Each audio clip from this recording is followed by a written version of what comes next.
We will have an action-packed 12-month opportunity for Australians to celebrate the great achievements of athletes wearing green and gold. We know that because of COVID, everything is uncertain.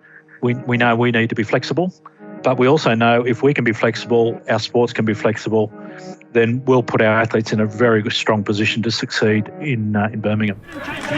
From Melissa Breen.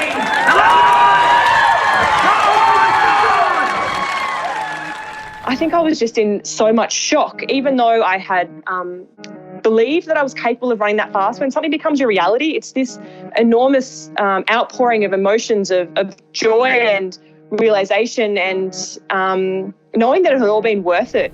The people that know me, those in my what I call my little running world, my running team, my running family, and they know who they are, absolutely stood by my side. Yeah. And if it wasn't for them and their support, I'd hate to think what would have happened.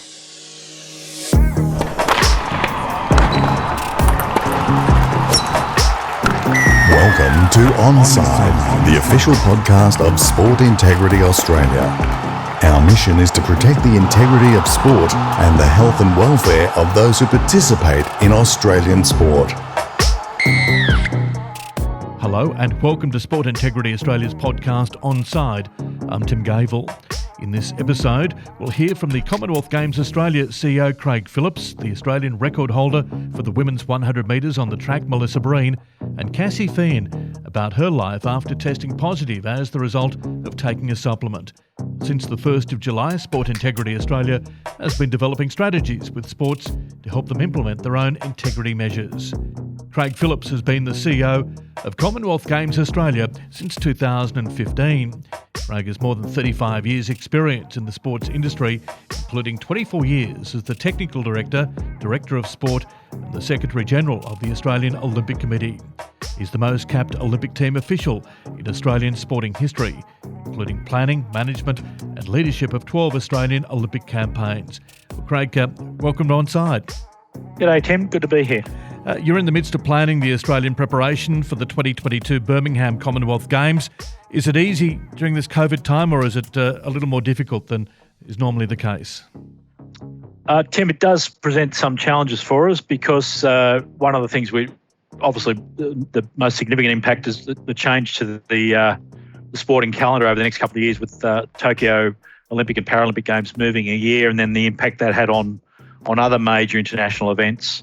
But so that for us presents operational challenges around how we deal with our member sports organisations, who are in many cases are also Olympic and Paralympic organisations, and how we navigate around what we need to do without disrupting the work they're doing with their athletes leading into Tokyo. But there are some upsides. I mean, we know that the closeness of those two games has some benefits for athletes. We know that there's some certain things that the Australian Olympic Committee and Paralympics Australia are doing, which we can actually support us in our operational planning. But we know that because of COVID, everything is uncertain. We know we need to be flexible, but we also know if we can be flexible, our sports can be flexible, then we'll put our athletes in a very strong position to succeed in Birmingham. Some of the changes already underway. There won't be an athletes' village in Birmingham?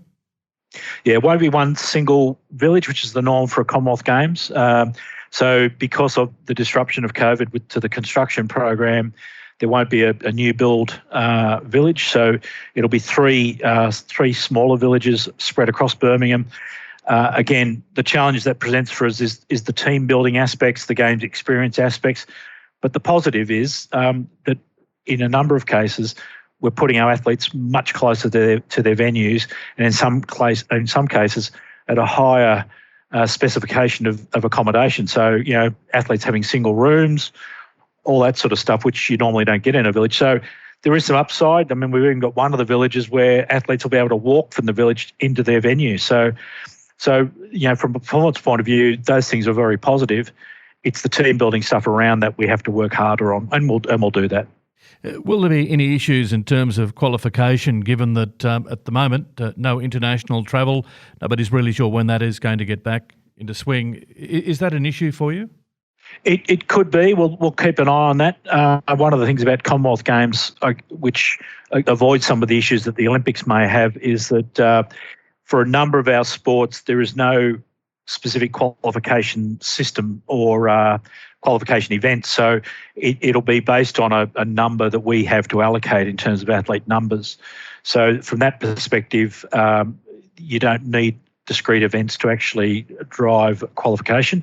There are some events, of course, where that you do need that to happen. But the good thing is based on what the qualification systems are looking like, we're well placed with some of our team sports and other sports that have that. Probably the one area that will be challenged will be around the para events, because if with the delay in the Paralympics, or if unfortunately, and we hope this doesn't happen, but if the Paralympics doesn't happen next year, then that may have a flow-on effect in terms of qualification of para-athletes for us. But we'll just have to keep an eye on that as we go forward. Yeah. I just wonder, money-wise, it is pretty tight financially at the moment, isn't it, globally, getting sponsors on board? Is that an issue for you? And governments seem to have less money to spend on sport. Is that a problem? Look, from our point of view, I guess our funding sources are twofold. Largely, it's certainly the commercial revenue through sponsorship, and we've just launched our sponsorship program and are now in the marketplace. But we'll see how that goes in the next 2 years, 18 months. The other thing is we have a foundation where we have a lot of our capital base is parked, and we do rely on a draw on that foundation to fund our operations and also fund our sports. So as yet we haven't felt a direct impact of COVID, but it could come over the horizon for us if the return on our investments is down or if commercial revenue doesn't come. Our sports are hurting though. We know they're hurting, and they are heavily reliant on government money. One of the things we're looking for at the moment is the commitment by the Australian Sports Commission to give them 2 years of certainty in funding, so this current financial year and then the final financial year leading into Birmingham. The certainty around the final financial year into Birmingham hasn't been forthcoming, and we're trying to work very hard with government to get them to actually provide that certainty, because we know our members are hurting. It's just some numbers I've seen recently.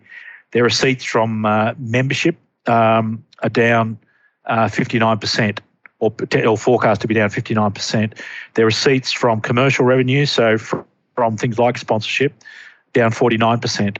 And their receipts from their state sporting organisations through affiliations and other fees are down something like 58%. And so that's a significant impact on our member sports. So they are struggling along at the moment, and they're just trying to keep the doors open for their sport. So we're okay right now, but our members are the ones that are really feeling the impact. Yeah. Are you concerned about the solvency of some of those sports that are involved in the Commonwealth program then? Oh, look, we are, and certainly I know the Australian Sports Commission is keeping an eye on that. But certainly, that we know that remains an issue. I guess the upside is, for a lot of our sports, high reliance on government funding means that if there is the certainty of government funding there, and as I just spoke to, then that protects them from that. But we know, people who have the responsibility of being on the boards of these organisations, they have to keep an eye on whether they can keep their doors open. They have to be conscious of that. So we'll keep an eye on it and keep working with our sports on that. We're hopeful that they'll ride through this.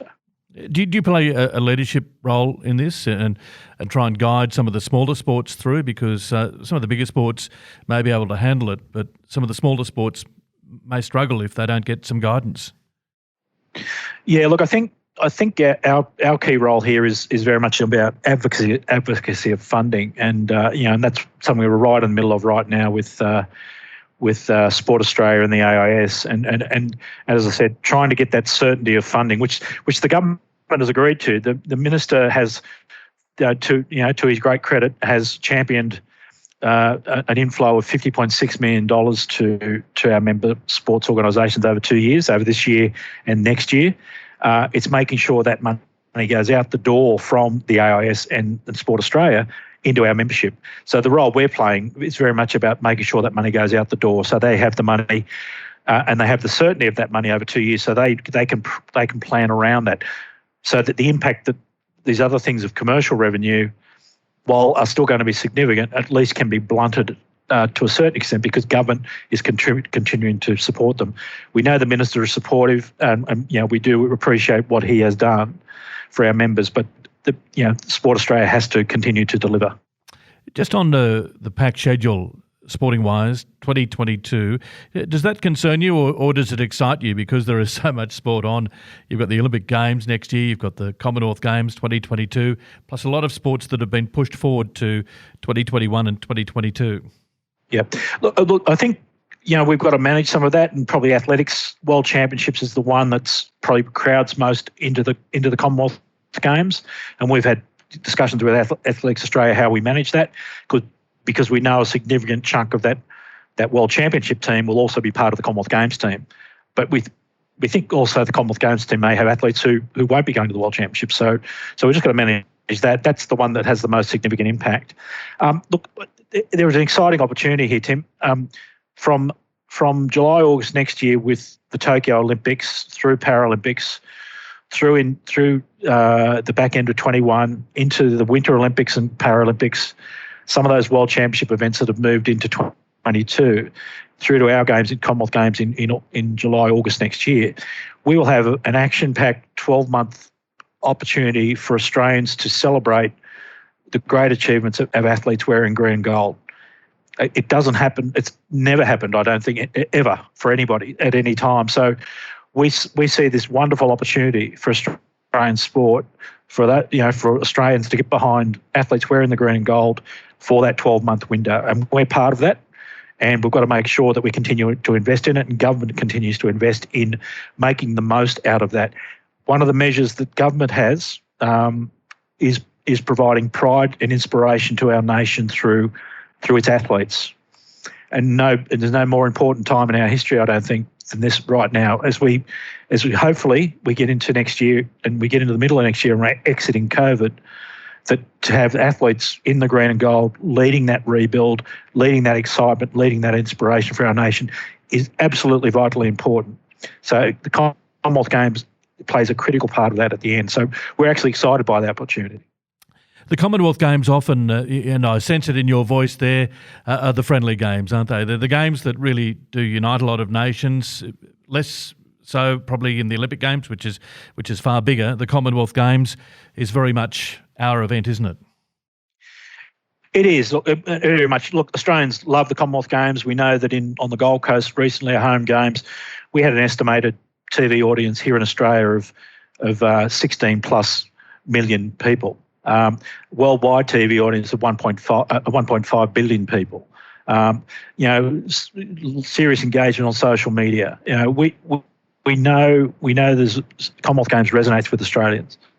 So from our point of view, it's important we continue to do the best we can for our athletes to be showcased through the games. But it's an important place in the life of athletes as they emerge and then go on to greater things. I was just having a conversation earlier today about the role that the 94 Games in Victoria in Canada played in the career of Cassie Fien. The role it played in the career of Petria Thomas. The same in 2002 with Anna Mears.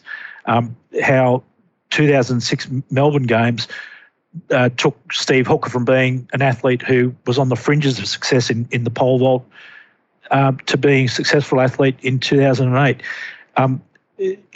Our history of Commonwealth Games is littered with athlete stories that tell us about the great launch pad it gave athletes to go on to bigger and better things at the Olympic Games.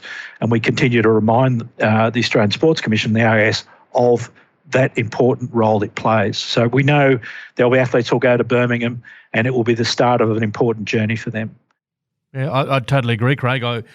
I get a different feel about the Commonwealth Games than I do about the Olympics, and you'd know well and truly what I'm talking about there, given that you have been involved in both the Olympic Games and the Commonwealth Games, and just the sense that I get talking to you now, you just love the general feel about the Commonwealth Games, where there is a friendliness and it's it excites the Australian public like no other sporting event because they can really relate to it.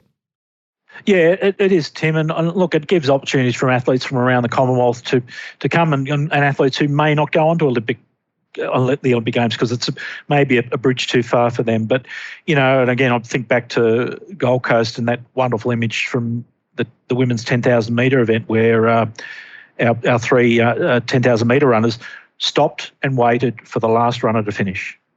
If you want to see anything that embodies the friendly games, that image is it. They didn't have to do that. No one asked them to do that, but the three of them decided it was an important thing to do to show their friendship for an athlete from another part of the Commonwealth and wait for that person to finish the race. And again, we have stories like that all of the time at the Commonwealth Games.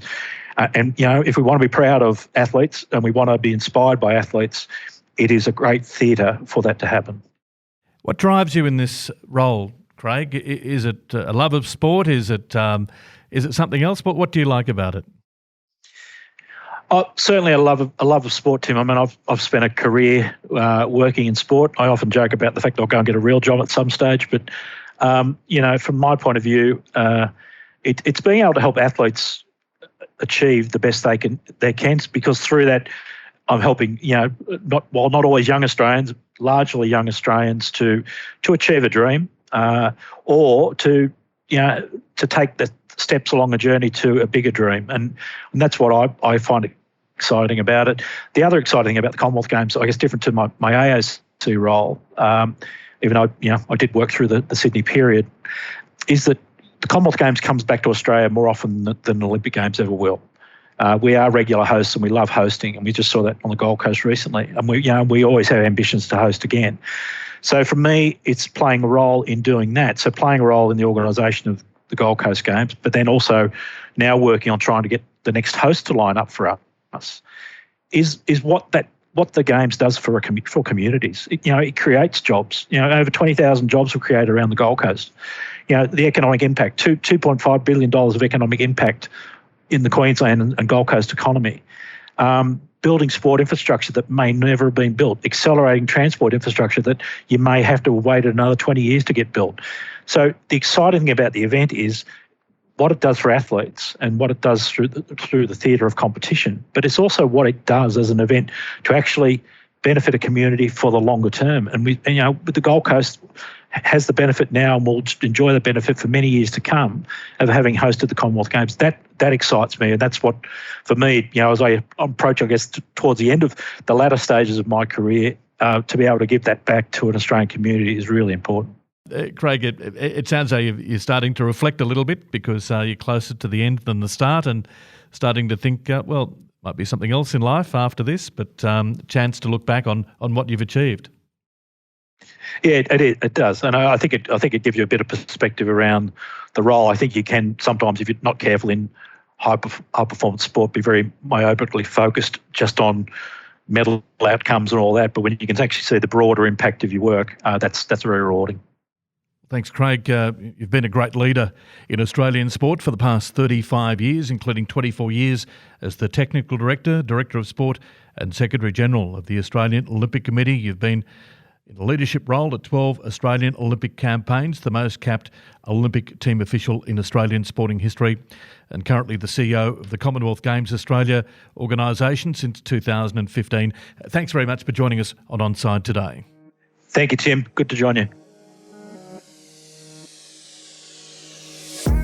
You're listening to Onside, the official podcast of Sport Integrity Australia.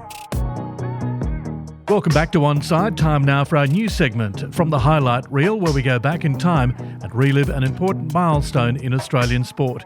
In 2014, at the AIS track in Canberra, 23-year-old Melissa Breen broke the 20-year-old national record for the 100 metres with a time of 11:11, breaking the record set by Melinda Gainsborough-Taylor in 1994.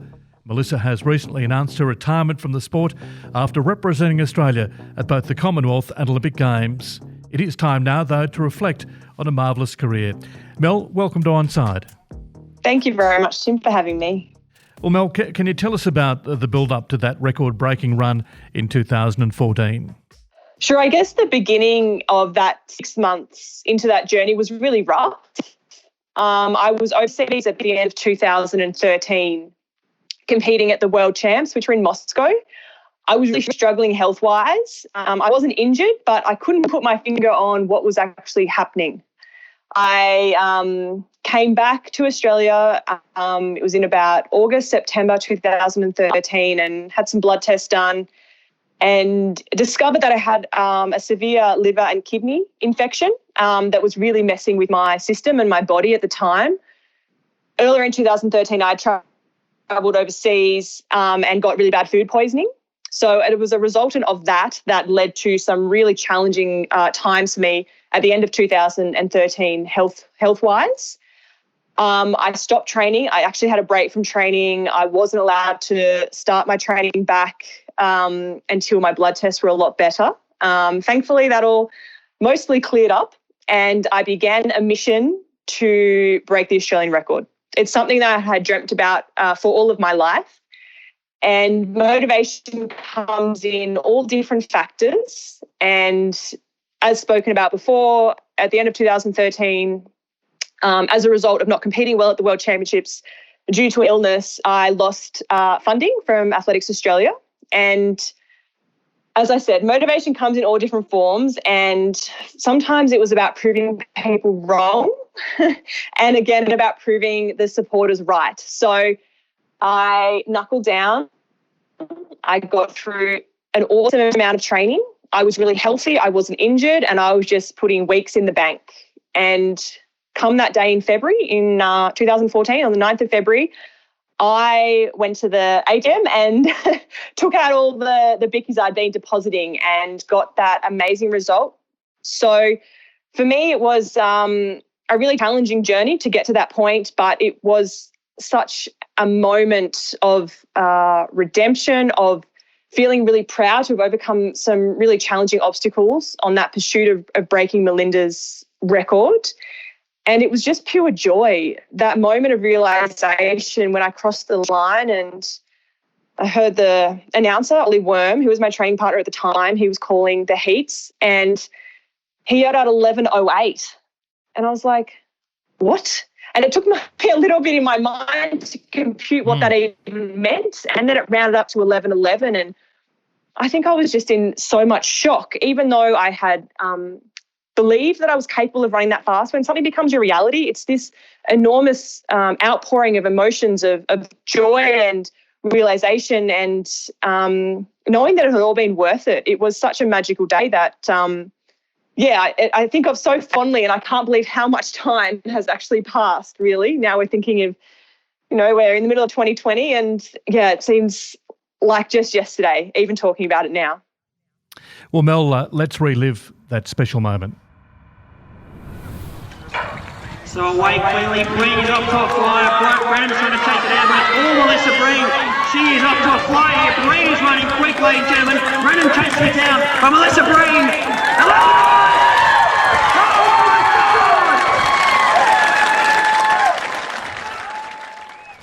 Still sends a chill up the spine, doesn't it, listening to Ollie's call there? Oh, it does.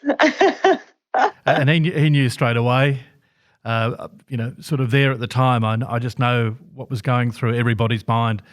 They were witnessing history, weren't they? It was such a special day. And obviously to do it in Canberra in front of so many amazing training partners that I've had over the years, having my parents there, it was just such a perfect day. And then I had to back up in the final to race against Sal in that final, and it was one of the rare times that I beat her. It was a really close run in that final, and again very, very close to that record again. So it was just such a perfect day, and it came from consistency and belief and surrounding myself with a really, really good team here in Canberra. So really, really special. Yes, I think in that final where you beat Sally Pearson for the first time in about 30 head-to-head clashes, and the time in the final was about 11:15, so just outside the record. But nonetheless, it was almost a relief, wasn't it, just to get the final out of the way so that you could really celebrate the fact that you'd broken the record in the semi-finals. Yeah, absolutely. It's something that that Matt Beckenham and I spoke about between the heat and the final, and it was just, I remember sitting in the office up at the track, and I was just such in a whirlwind, and he says, Mel, you've still got a job to do. And it was true, I did. I had another race, and a really, really important race. So I remember staying at that start line for that final against Sal, and just thinking, oh my God, I'm the fastest Australian ever. And I was like, okay, Mel, no, just concentrate on your cues, think about exactly what you need to do, and the result will take care of itself. And that's was something really powerful. And I just switched on and thought about exactly what I had to execute in that race. And I knew what would happen in that race. Sally was a phenomenal starter, and I knew she'd be up there. She just worked so hard, and her turnover is so impressive. So I knew, and I had rehearsed that race and how it would unfold in my head so many times before that race. And I had to back myself because I knew at the time my top end speed. So from about 60 metres to home, so the last 40 metres, I knew that I had a higher top end speed. So if I was really close to her through the middle part of that race, I had to back myself in able to, come over the top of her. And it's exactly, it played out exactly as I thought in my head. So that visualization was really important in that moment, because you could have just got so caught up with what had happened in the heat and kind of, I guess, let yourself down, let the team down by not executing again in that final. Yeah. I talk about relief because I know the pressure that you are under, not only the funding being cut, but the illness, the injuries, etc. At the end of it, did you have a cry, or what did you do given it all happened and you'd been building it up for a while? Oh yeah, absolutely. I think definitely when Lauren Bowden, when she came down to the finish line, and when I saw her and she was quite emotional, and obviously when your friends get emotional about something, it's kind of your tipping point as well. And I just think for the next couple of nights I didn't sleep because I was just so wired with what had happened. So yeah, it's just amazing. Even now I look back and think we actually did that. And there was quite a few moments definitely throughout my career where the odds were definitely stacked against me, but we found a way. So I take great comfort in knowing that whatever cards I was dealt, that the team around me and I were full of self-belief and full of resilience to overcome as many obstacles as we could. And there was quite a few. And it was just an awesome day when I think of it. I just can't believe how, as I said before, I can't believe how time goes so fast, passes so quickly. And Melinda Gainsborough-Taylor, she was quite gracious, wasn't she? From memory, she sent you a tweet to congratulate you. So she was happy that the baton had been handed over to you. Yeah, well, it was really special. So as you said, Mel set the record in 94, so just when I was 4 years old. So it took quite a long time for someone to break it. And I looked up to her so much, along with Cassie and watching, and Lauren Hewitt as well, watching all those amazing women through the late 90s, early 2000s, and just seeing the amazing sprinting nation that Australia's had. So to, I guess, have put myself at the top of that list in terms of times was something so special. And we went to Sydney the day after I broke the record and did a media call under the Harbour Bridge, and Mel came to that. So it was literally like handing the baton over. So that was really, really special to be able to take that baton on. And there will be a day that someone else comes along and breaks that record, but for now it's mine. And when that day does come, isn't that so exciting for women's sprinting in Australia? So yeah, I hope that I have it for a few more years yet. How hard was it then to replicate what you did on that day? Oh, it was absolutely. Obviously, I never replicated that on again. I don't think it was my best. It was definitely my fastest run, but I had a really good tailwind that day. So there are other competitions, pre and post breaking the record, that was in the 11:20s, which are really great runs. But in my mind, I guess I always thought, I'll just run faster the next year and then run faster again, then break 11. But that never happened. And we made some choices post breaking the record to back training off a little bit. The previous year, I trained really well and ran 11:25 in Sydney, and then ramped up training and tore my calf. So we went to the other extreme after breaking the record, and I probably undertrained to conserve the body and to ensure I remained injury-free. So that obviously had its benefits. I didn't get injured, but therefore I didn't run faster again. So at the time, it seemed like the right choice. And even if I had my time again, I wouldn't change it because I was really happy to not be injured. Being an injured athlete is, as many athletes know, extremely challenging, both physically and mentally. So it was really frustrating not to have run faster, but I did go on to make 2 more Commonwealth Games, make another Olympics, and a couple more world champs. So I think I take solace in the fact that it did take somebody 20 years to break that record. It's not something that could have just been repeated and repeated and repeated. So although in the ideal world, yes, that's exactly what you want to happen. And I believe that for a long time. But sometimes your body has different plans of what you can do. And just because I didn't run faster again in my career doesn't mean that day didn't happen. And for me that day, everything aligned for me. And to run that fast, I needed things to align for me. As I said, I had those 6 months of uninterrupted training. I was really healthy. I wasn't injured. I had great weather that day in Canberra. I had a 1.9 tailwind, the best you can ask for. So, yeah, it was perfect. And, of course, I've always wanted more, but I'm so very satisfied with everything I've done. I couldn't have run faster. There's nothing else we could have done. So to retire now, as we've spoken about, it's something that I just feel really fulfilling and really right to move on, because when I think of my bucket list and everything I wanted to achieve, I've done pretty much everything. So I feel very, very grateful for that. And sometimes the body just wants to have a bit of a break from the intensity, and it's been half my life spending in that world.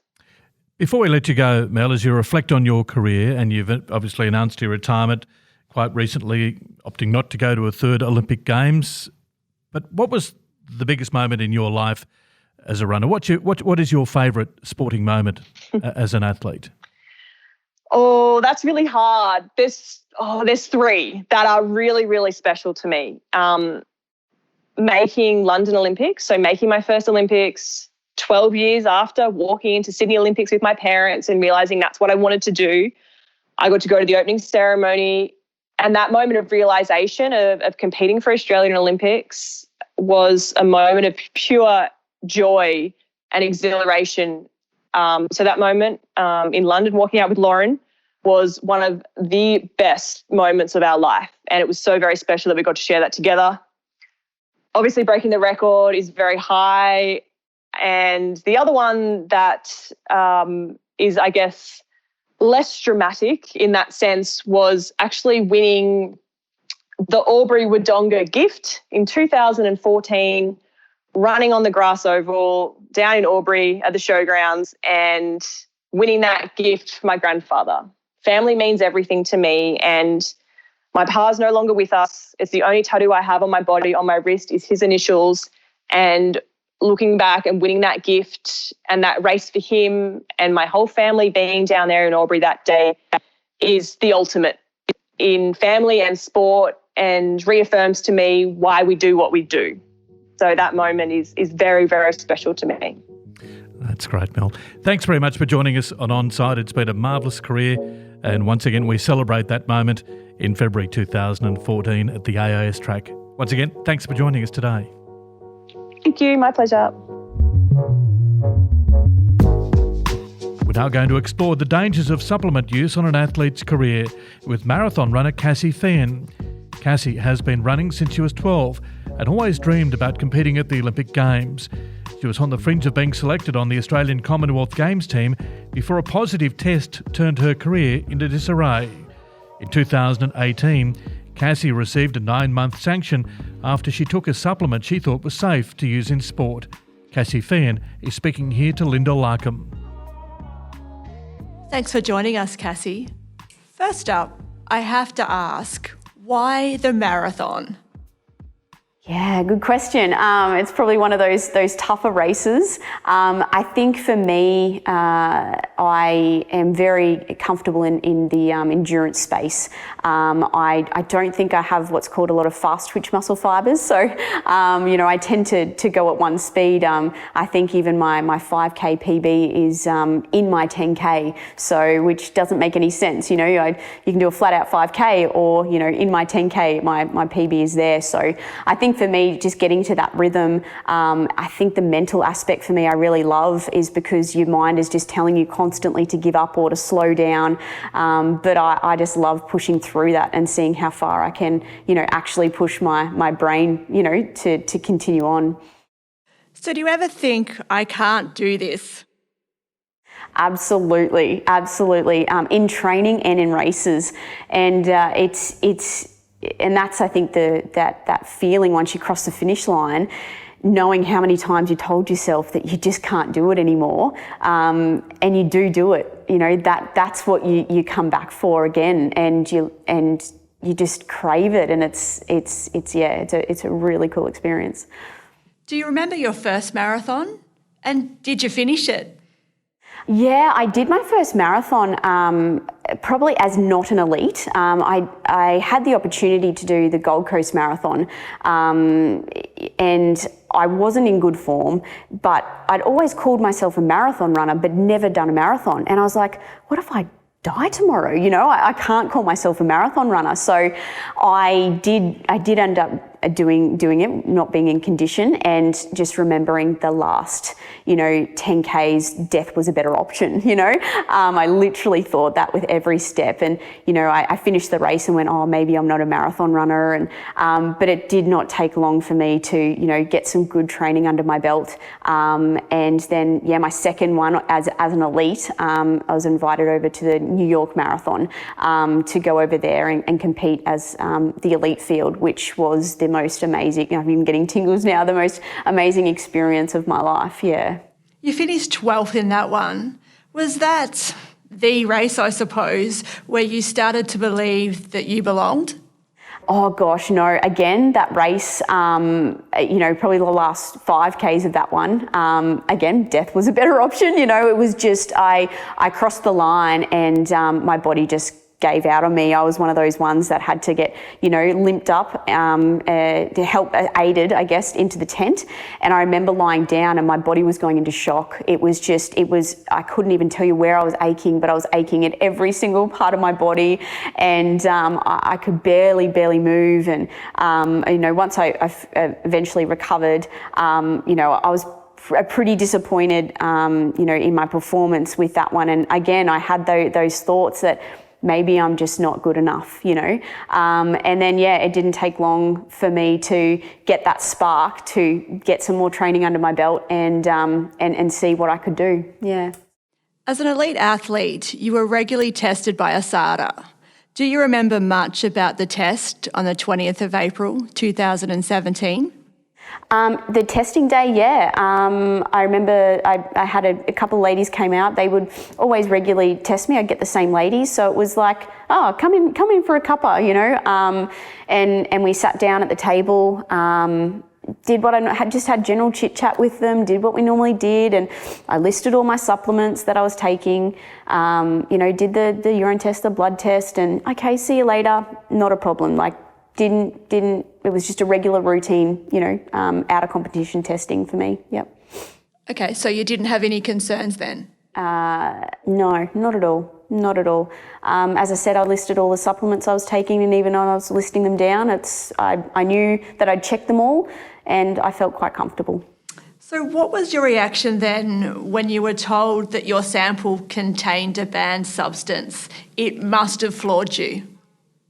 I was obviously got the call, and I was in a little bit of a daze. I remember the gentleman from ASADA kept having to, Cassie, are you listening to me? I've got to tell you this information, and I was kind of nodding along, but not really comprehending what he was saying. And then I went, as soon as I hung up the phone, I went into shock straight away.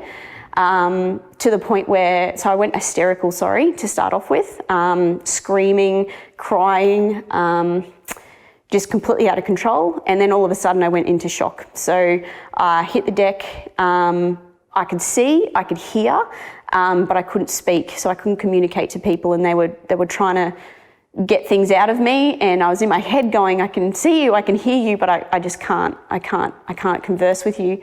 So I was taken to hospital in an ambulance, and eventually the doctors came in and was trying to talk to me, and they wouldn't release me until I could converse with them. And eventually I got a couple of words out, and then I was released into my brother's care for constant supervision for 24 hours, So, so I couldn't eat or drink or anything for nearly 3 days. And I just guess I felt sort of numb and something had been ripped out of me. I just couldn't really, I didn't know how I was going to keep living. Yeah. Cassie, I can only imagine what that was like for you. So what did you know about higenamine at that point? So I know I did read an alert from ASADA that came out about higenamine, because from my understanding, what was happening is that a lot of athletes were being done inadvertently from higenamine because they were in so many different products. So that's when they put out this alert, and I do remember checking it and checking, oh my God, none of the ingredients and none of the products I was taking was on it. So again, I felt fine because I checked it and then checked the alert. But other than that, I didn't know what it did. I didn't know what effects it had. I had no idea. I mean, I bought this from a local nutrition warehouse in Australia, with the nutrition warehouse label on the sticker on the top, checked the substances as well, and there was no higenamine on the label at all. So you've checked the substance, the higenamine's not listed on it. Do you feel cheated? Not cheated, and also not used, but like a false sense of security. They've put something on there that is not what it is actually. It just didn't. I couldn't believe it. I couldn't believe it. I have to ask. You were a 2-time winner of the Sydney City to Surf, 3-time winner of the Bridge to Brisbane, and 8th in Berlin. Why did you think you needed to take supplements? I wasn't a full-time athlete, so I, couldn't have the 4 square meals a day and the sleep after I have a training session, and in that perfect world of an elite athlete, I think what I was struggling with was being an elite athlete, but not having the lifestyle to be able to live like one. So again, you try to find, okay, I can't have that lifestyle, so what can I do legally within my power to try to get my optimum? And that's when I was naive and got drawn into those supplement companies. Oh, this will make you recover better, and this will help you training, and this will help you focus. And I did. I'll absolutely admit that I did get drawn into that. You do what you can to try to perform at your optimum within the rules of your sport. Yeah, absolutely. But despite everything, do you take ownership for your actions?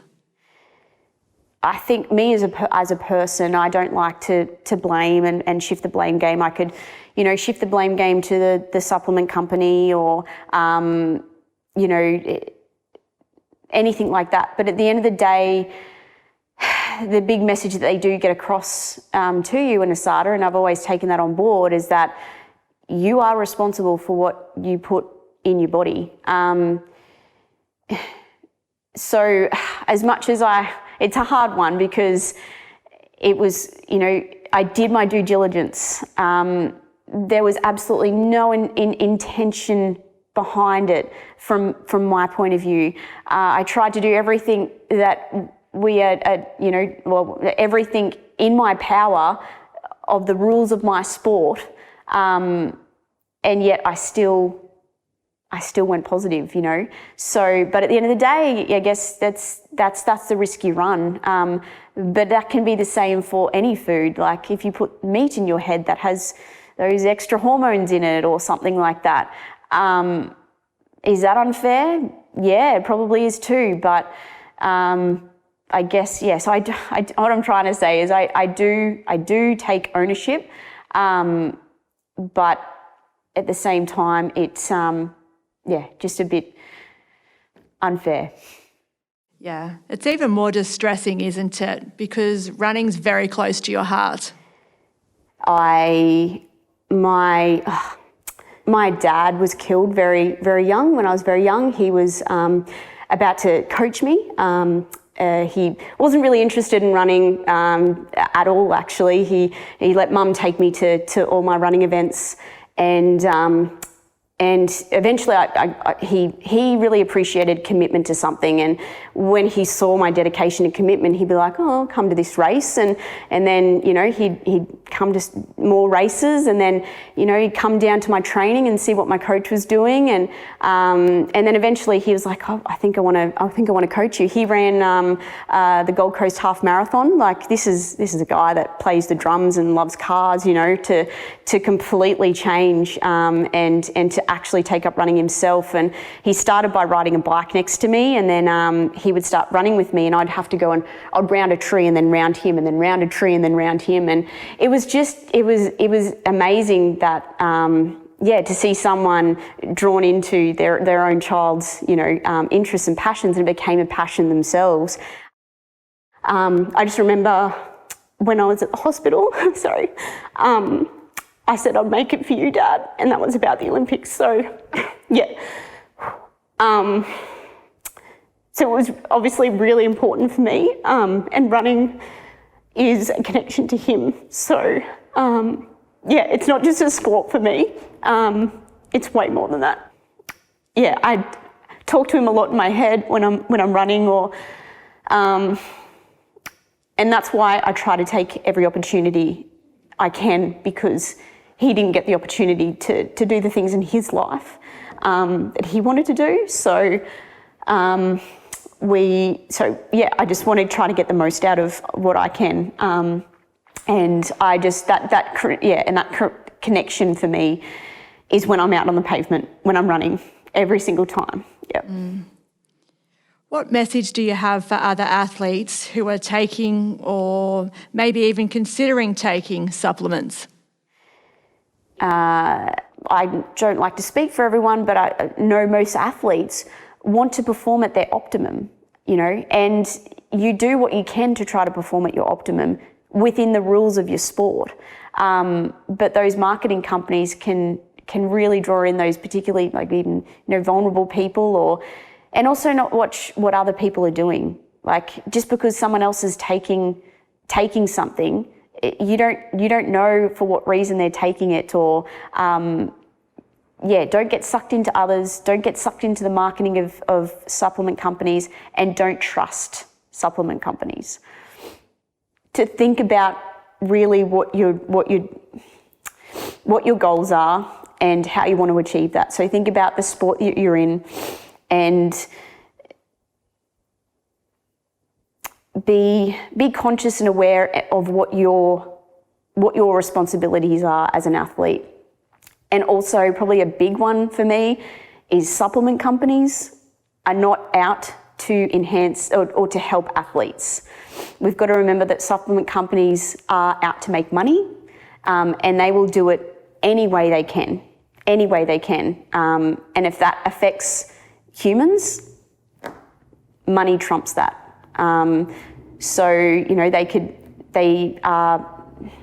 They can misguide you, mislead you into thinking that you are taking something that's good for you or good for your body or good for your performance and legal, but they they don't care in the end. You were banned for 9 months. How did your life change after the ban? To be called a cheat when I didn't cheat, that was probably the most difficult thing for me. I lost my confidence. For a good 6 months, I hid myself away. I just stayed at home. I didn't even see family. And my passion out of life went, my purpose out of life went. And, you know, a lot of people could say, oh, it's just a sport, you know, just do something else. But that link with my dad was too much for me. And I, you know, still to this day, it's what gets me up out of bed in the morning, you know, to have something to strive for, and just even the feeling of going out for a run. So, yeah, I had to rebuild my life.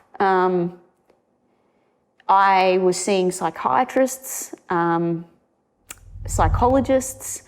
The last thing I wanted, but I had to be put on medication because I wasn't able to pick myself up. And kind of, yeah, move on. So it's taken, and still to this day, as you can see, it's still really raw. Yeah, but I hope one day in the future that I can, just accept that was a part of my life. But yeah, I think it'll always be there, hanging over my head. So how do you think the sanction damaged your career or might have changed the way people looked at you? I may have lost respect from certain people, and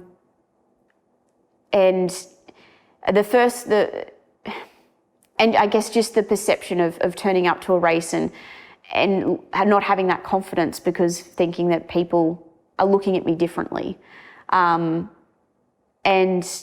yeah, it will never be what it was like before. It's changed, and I may have to accept that that side of my career is over.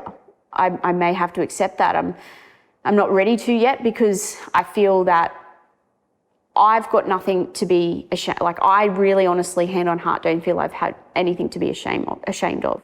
Those in what I call my little running world, my running team, my running family, and they know who they are. I won't name names, but they definitely know who they are. Absolutely stood by my side. Yeah, and if it wasn't for them and their support, I'd hate to think what would have happened. Yeah.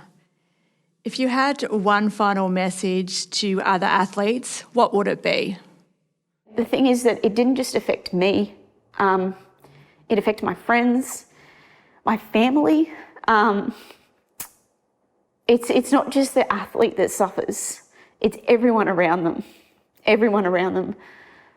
So, yeah, if I could just reach out to, just even one athlete to just go, oh, I probably don't really need to be taking what I'm taking, then that's my job done.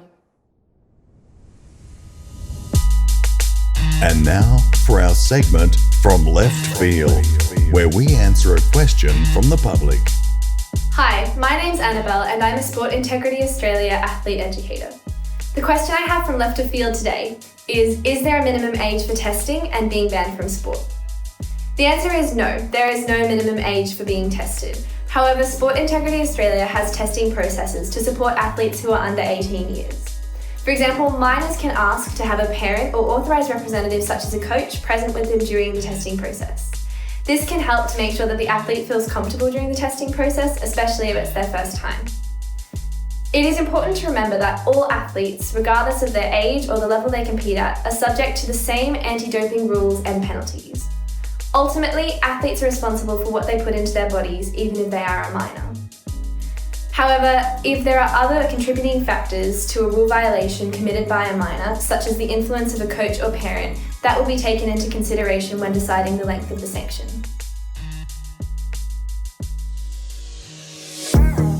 Thanks for listening to Onside. If you'd like more information, simply head to the Sport Integrity Australia website for more details. And we have a lot more exciting guests and topics coming up in future episodes, so don't forget to follow and subscribe to the podcast wherever you're listening from. We appreciate the support. Thanks for listening. I'm Tim Gavel. You've been listening to Onside, the official podcast of Sport Integrity Australia. Send in your podcast questions or suggestions to media@sportintegrity.gov.au. For more information on Sport Integrity Australia, please visit our website www.sportintegrity.gov.au or check out our Clean Sport app.